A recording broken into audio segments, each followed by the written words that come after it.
मैं अब सभी देश के किसानों से सीधी बात करना चाहता हूं और मैं समझता हूं कि आज का दिवस बहुत महत्वपूर्ण है और इसलिए मैं सबसे पहले तो श्रीमान नरेंद्र सिंह जी तोमर,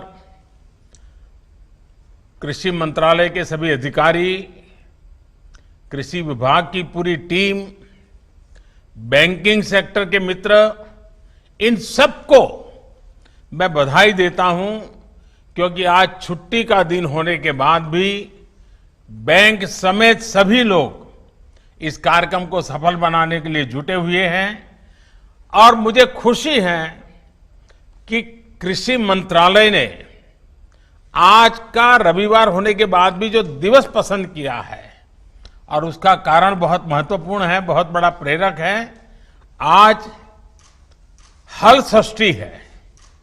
हम किसान भाई बहन बहुत भली तरह जानते हैं कि आज हल षष्ठी है, भगवान बलराम जी की जयंती है और किसान भगवान बलराम को पूजता है। हल की पूजा करके ही अपने कारोबार को चलाता है।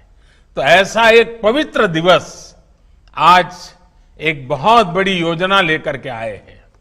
मैं सभी देशवासियों को विशेष तौर पर मेरे किसान भाइयों बहनों को हल छठ की और दाऊ जन्मोत्सव की बहुत बहुत शुभकामनाएं देता हूं। इस बेहतर पावन अवसर पर देश में कृषि से जुड़ी सुविधाएं तैयार करने के लिए 1,00,000 करोड़ रुपए का विशेष फंड लॉन्च किया गया है। आज के पवित्र दिन पर लॉन्च किया गया है।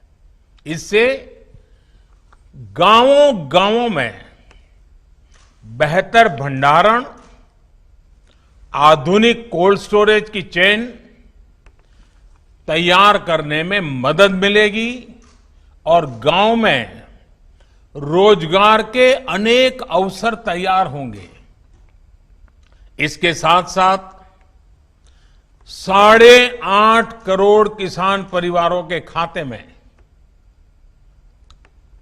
पलक झपकते आपने देखा होगा, स्विच ऑन किया और पीएम किसान सम्मान निधि के 17,000 करोड़ रुपए सीधे सीधे 8.5 करोड़ किसानों के खाते में जमा हो गए।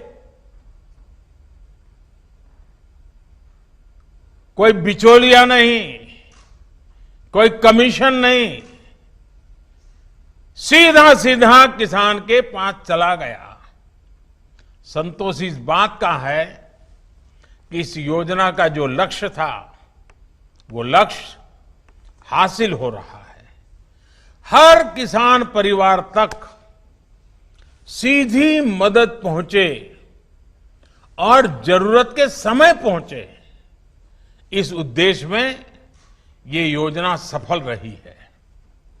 बीते 1.5 साल में इस योजना के माध्यम से 75,000 करोड़ रुपए सीधे किसानों के बैंक खाते में जमा हो चुके हैं। इसमें से 22,000 करोड़ रुपए था कोरोना के कारण लगे लॉकडाउन के दौरान किसानों तक पहुंचाए गए हैं। साथियों, दशकों से ये मांग और मंथन चल रहा था कि गांव में उद्योग क्यों नहीं लगते।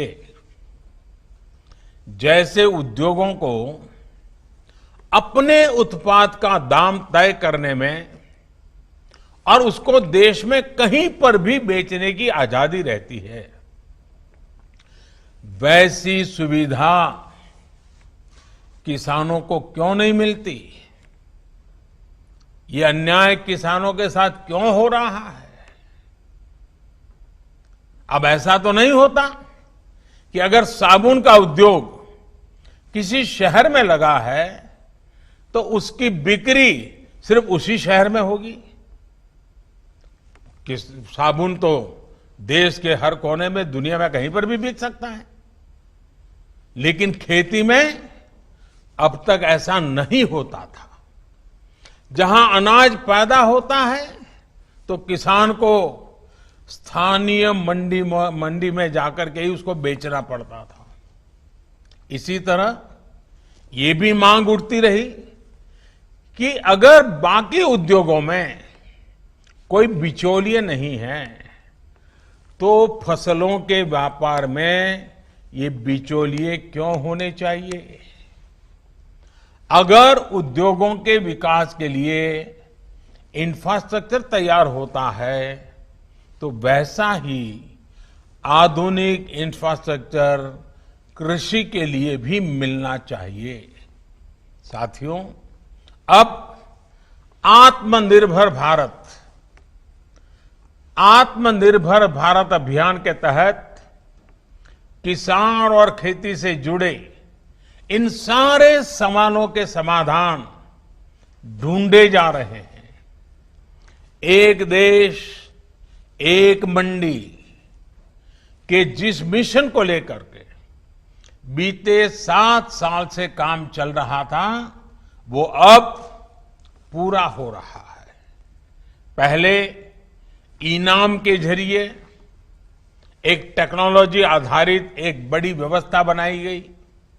अब कानून बनाकर किसान को मंडी के दायरे से और मंडी टैक्स के दायरे से मुक्त कर दिया गया है। अब किसान के पास अनेक विकल्प है। अगर वो अपने खेत में ही अपनी उपज का सौदा करना चाहे तो वो कर सकता है, या फिर सीधे वेयर हाउस से इनाम से जुड़े व्यापारियों और संस्थानों को जो भी उसको ज्यादा दाम देता है उसके साथ फसल का सौदा किसान कर सकता है। इसी तरह एक और नया कानून जो बना है उससे किसान अब उद्योगों से सीधी साझेदारी भी कर सकता है।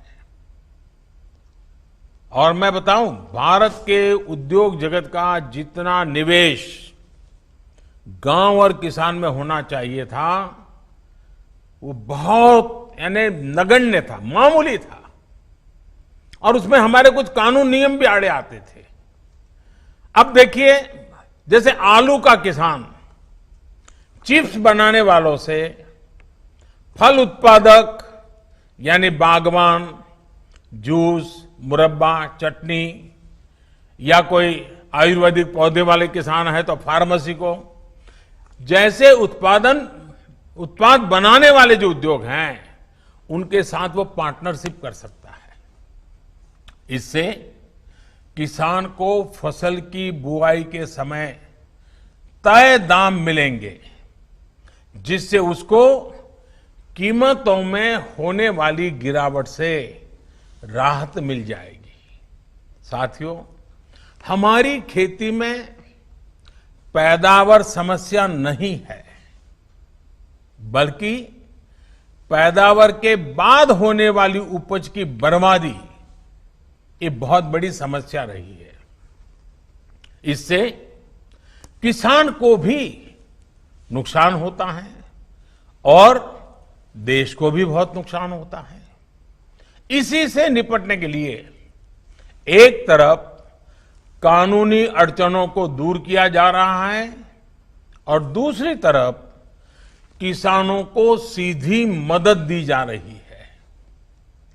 अब जैसे आवश्यक वस्तुओं से जुड़ा एक कानून हमारे देश में बना था और कई दशकों पहले बना था, लेकिन वो क्यों बना था? क्योंकि उस समय देश में अन्न की कमी थी, भारी कमी थी, और इसलिए उस कानून की जरूरत थी। लेकिन आज तो अन्न के भंडार इतने भरे पड़े हैं कि इस प्रकार की रोक किसान का भी, अर्थव्यवस्था का भी और कंज्यूमर का भी नुकसान होता है। लेकिन बड़ा हैरानगी है कि यह कानून अभी भी चलता रहा। जब हम दुनिया के दूसरे बड़े अन्न उत्पादक बन चुके हैं तब इस कानून की कोई जरूरत नहीं है। गांव में अगर अच्छे गोदाम नहीं बन पाए, कृषि आधारित उद्योगों को अगर प्रोत्साहन नहीं मिल पाया, तो उसका एक बड़ा कारण ये कानून स्वयं में एक बहुत बड़ा रुकावट था। और इस कानून में यह भी एक दुर्भाग्य रहा कि इस कानून का उपयोग से ज्यादा बाबुओं ने उसका दुरुपयोग किया। इससे देश के व्यापारियों को, निवेशकों को, उनको डराने का काम ज्यादा हुआ। अब इस डर के तंत्र से भी कृषि से जुड़े व्यापार को मुक्त कर दिया गया है। इसके बाद अब व्यापारी, कारोबारी गांवों में स्टोरेज बनाने में और दूसरी व्यवस्थाएं तैयार करने के लिए आगे आ सकते हैं। साथियों, आज जो एग्रीकल्चर इंफ्रास्ट्रक्चर फंड लॉन्च किया गया है, इससे किसान अपने स्तर पर भी गांवों में भंडारण की आधुनिक सुविधाएं बना पाएंगे। इस योजना से गांव में किसानों के समूहों को, किसान समितियों को, एफपीओ उनको वेयर हाउस बनाने के लिए, कोल्ड स्टोरेज बनाने के लिए, फूड प्रोसेसिंग के जुड़े उद्योग लगाने के लिए 1 लाख करोड़ रुपए की मदद मिलेगी। 1 लाख करोड़ रुपया इस काम को गति देने के लिए बहुत बड़ी ताकत है। ये जो धन किसानों को उद्यमी बनाने के लिए उपलब्ध कराया जाएगा और उस पर 3% ब्याज की छूट भी मिलेगी। थोड़ी देर पहले ऐसे ही कुछ किसान संघों से मेरी चर्चा हुई अभी, जो सालों से इस किसानों की मदद कर रहे हैं, संगठन बना करके कुछ न कुछ नई नई कल्पनाएं के साथ आगे बढ़ रहे हैं। इस नए फंड से देश भर में ऐसा काम करने वाले संगठनों को बहुत बड़ी ताकत मिलेगी, बहुत बड़ी मदद मिलेगी। साथियों, इस आधुनिक इंफ्रास्ट्रक्चर से कृषि आधारित उद्योग लगाने में एक बहुत बड़ा बदलाव आएगा और बहुत बड़ी गति आएगी। आत्मनिर्भर भारत अभियान के तहत हर जिले में मशहूर उत्पादकों के साथ देश और दुनिया के मार्केट तक पहुंचाने के लिए एक बड़ी योजना बनाई गई है। इसके तहत देश के अलग अलग जिलों में गांव के पास ही कृषि उद्योगों के क्लस्टर बनाए जा रहे हैं। साथियों, अब हम उस स्थिति की तरफ बढ़ रहे हैं जहां गांव के कृषि उद्योगों से फूड आधारित उत्पाद शहर जाएंगे और शहरों से दूसरा औद्योगिक सामान बनकर गांव पहुंचेगा। यानी ये 2 वे चलेगा। और यही तो आत्मनिर्भर भारत अभियान का संकल्प है और जिसके लिए हम सबको मिलकर के एक नए तरीके से, नई सोच के साथ, नए संकल्प के साथ काम करना है। अब सवाल ये उठता है कि जो कृषि आधारित उद्योग लगने वाले हैं, उनको कौन चलाएगा? इसमें भी ज्यादा हिस्सेदारी हमारे छोटे किसानों के बड़े बड़े समूह, जिनको हम एफपीओ कह रहे हैं या फिर हम उसको किसान उत्पादक संघ कह रहे हैं, इन्हीं के द्वारा होने वाली है। और इसके लिए बीते 7 साल से एफपीओ किसान उत्पादक समूह इसका एक बड़ा नेटवर्क बनाने का अभियान चलाया है। आने वाले सालों में ऐसे 10,000 नए एफपीओ किसान उत्पादक समूह पूरे देश में बने, इस पर सभी राज्यों के साथ मिलकर के काम को आगे बढ़ाने पर बल दिया जा रहा है। साथियों, एक तरफ एफपीओ के नेटवर्क पर काम चल रहा है, तो दूसरी तरफ खेती से जुड़े स्टार्टअप्स को प्रोत्साहित किया जा रहा है। अभी तक लगभग 350 कृषि स्टार्टअप्स को मदद दी जा रही है। ये startups food, particularly food processing से जुड़े हैं, artificial intelligence, internet of things, खेती से जुड़े स्मार्ट उपकरणों के निर्माण और रिन्यूएबल एनर्जी से जुड़े हैं। साथियों, किसानों से जुड़ी ये जितनी भी योजनाएं हैं, जितने भी रिफॉर्म्स हो रहे हैं, इनके केंद्र में हमारा छोटा किसान है। और हमारे देश में सबसे ज्यादा संख्या छोटे किसानों की है। यही छोटा किसान है जिस पर कोई भी आपत्ति आए तो सबसे ज्यादा परेशानी छोटे किसान को होती है। और यही छोटा किसान है जिस तक सरकारी लाभ पूरी तरह पहुंचे, ये हमारा संकल्प है। बीते 6-7 सालों से इसी छोटे किसान की स्थिति को बदलने का हम निरंतर और बड़े सुविचारित ढंग से प्रयास कर रहे हैं। छोटे किसान को देश की कृषि के सशक्तिकरण से भी जोड़ा जा रहा है और वो खुद भी सशक्त हो, ये भी उतना ही जरूरी है। साथियों, 2 दिन पहले ही देश के छोटे किसानों से जुड़ी एक बहुत बड़ी योजना की शुरुआत की गई है, जिसका आने वाले समय में पूरे देश के किसानों को बहुत बड़ा लाभ होने वाला है। देश की पहली किसान रेल महाराष्ट्र और बिहार के बीच में शुरू हो चुकी है। अब महाराष्ट्र से संतरा, अंगूर, प्याज जैसे अनेक फल सब्जियां लेकर ये ट्रेन निकलेगी और बिना समय गंवाए बिहार पहुंचेगी। फसल की बर्बादी नहीं होगी और बिहार से जब वापस आएगी तब वहां का मखाना, लीची, पान, ताजा सब्जियां, मछलियां, ऐसे अनेक सामान छोटे छोटे लोगों से लेकर के वो फिर इस तरफ लौटेगी। यानी बिहार के छोटे किसान मुंबई और पुणे जैसे बड़े शहरों से सीधे कनेक्ट हो गए हैं। इस पहली ट्रेन का लाभ यूपी और मध्य प्रदेश के किसानों को भी होने वाला है, क्योंकि ये ट्रेन उन किसानों के रास्ते से भी गुजरने वाली है। इस ट्रेन की खासियत ये है कि ये ट्रेन पूरी तरह से एयर कंडीशन है।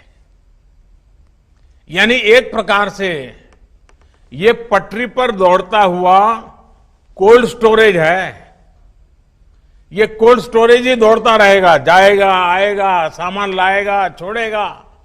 इससे दूध, फल, सब्जी, मछली पालक ऐसे हर प्रकार के किसानों को भी लाभ होगा और शहर में इनका उपयोग करने वाले उपभोक्ताओं को भी लाभ होगा। ताजा चीजें मिलेगी उनको और जहां से उनको अच्छी चीज चाहिए वहां से मिलेगी। किसान को लाभ ये होगा कि उसको अपनी फसल स्थानीय मंडियों या हाट बाजारों में मजबूरन कम दाम पर बेचना नहीं पड़ेगा। उसकी मजबूरी जाएगी। ट्रकों में फल सब्जी जिस प्रकार बर्बाद हो जाते थे, उससे भी मुक्ति मिलेगी और ट्रकों के मुकाबले भाड़ा भी कई गुना कम हो जाएगा। शहरों में रहने वाले साथियों को लाभ ये होगा कि अब मौसम के कारण या दूसरे संकटों के समय फ्रेश फल सब्जियों की जो कमी हो जाती थी वो भी नहीं होगी और कीमत पर भी जो कभी कभी खेल खेलने का लोगों को मौका मिल जाता था वो भी बंद हो जाएगा। इतना ही नहीं, इससे गांवों में छोटे किसानों की स्थिति में एक और परिवर्तन आएगा। अब जब देश के बड़े शहरों तक छोटे किसानों की पहुंच हो रही है तो वो ताजा सब्जियों उगाने की दिशा में आगे बढ़ेंगे, पशुपालन और मत्स्य पालन की तरफ भी प्रोत्साहित होंगे। इससे कम जमीन से भी अधिक आय का रास्ता खुल जाएगा। रोजगार और स्वरोजगार के अनेक नए अवसर खुलेंगे। साथियों, ये जितनी भी कदम उठाए जा रहे हैं इनसे 21वीं सदी में देश की ग्रामीण अर्थव्यवस्था की तस्वीर भी बदलेगी। कृषि से आय में भी वृद्धि होगी। हाल में मिल गए हर जितने भी निर्णय लिए गए हैं, हर निर्णय आने वाले समय में गांव के नजदीक ही व्यापक रोजगार तैयार करने वाले अनेक अवसर इससे होने वाले हैं। गांव और किसान आपदा में भी देश को कैसे संबल दे सकता है, ये बीते 6 महीने से हम देख रहे हैं। ये हमारे किसान ही हैं जिन्होंने लॉकडाउन के दौरान देश को खाने पीने की जरूरी सामान की समस्या नहीं होने दी। देश जब लॉकडाउन में था तब हमारा किसान खेतों में फसल की कटाई कर रहा था और बुआई के नए रिकॉर्ड बना रहा था। लॉकडाउन के पहले दिन से लेकर के दीपावली और छठ तक के 8 महीनों के लिए 80 करोड़ से ज्यादा देशवासियों तक अगर मुफ्त राशन आज हम दे पा रहे हैं, पहुंचा पा रहे हैं, तो उसके पीछे भी हमारे सामर्थ्य के साथ साथ हमारे इन किसानों की तपस्या जुड़ी है, उनकी मेहनत जुड़ी हुई है। तब जाकर के, और ये दुनिया का सबसे बड़ा प्रोजेक्ट है। 80 करोड़ परिवारों को, 80 करोड़ लोगों को 8 महीने तक मुफ्त में खाना मिले, कोई गरीब रात को भूखा न सो जाए। अगर हमारे किसानों ने ये तपस्या न की होती, इतना बड़ा काम न किया होता, तो शायद ये हम भी चाहते हुए भी शायद न कर पाते। साथियों, सरकार ने भी सुनिश्चित किया कि किसान की उपज की रिकॉर्ड खरीद हो, जिससे पिछली बार की तुलना में करीब 27,000 करोड़ रुपए ज्यादा किसानों की जेब में पहुंचा है। बीज हो या खाद, इस बार मुश्किल परिस्थितियों में भी रिकॉर्ड उत्पादन किया गया और डिमांड के अनुसार किसान तक पहुंचाया गया। यही कारण है कि इस मुश्किल समय में भी हमारी ग्रामीण अर्थव्यवस्था मजबूत है। गांव में परेशानी कम हुई है। हमारे गांव की ये ताकत देश के विकास की गति को भी तेज करने में अग्रणी भूमिका निभाए। इसी विश्वास के साथ आप सभी किसान साथियों को मेरी तरफ से बहुत बहुत शुभकामनाएं हैं। भगवान बलराम के हम पर आशीर्वाद बने रहें। कोरोना को गांव से बाहर रखने में जो प्रशंसनीय काम मेरे किसान भाई बहनों ने, हमारे गांव वालों ने किया है, उसको आप जरूर जारी रखेंगे। 2 गज की दूरी और मास्क है जरूरी, ये मंत्र पर अमल करते रहें, सतर्क रहें, सुरक्षित रहें। भगवान बलराम के आशीर्वाद सदा सर्वदा आप पर बना रहे, इसी शुभकामना के साथ सभी मेरे देश के किसान भाइयों बहनों का मैं हृदय से बहुत बहुत आभार व्यक्त करता हूं। धन्यवाद।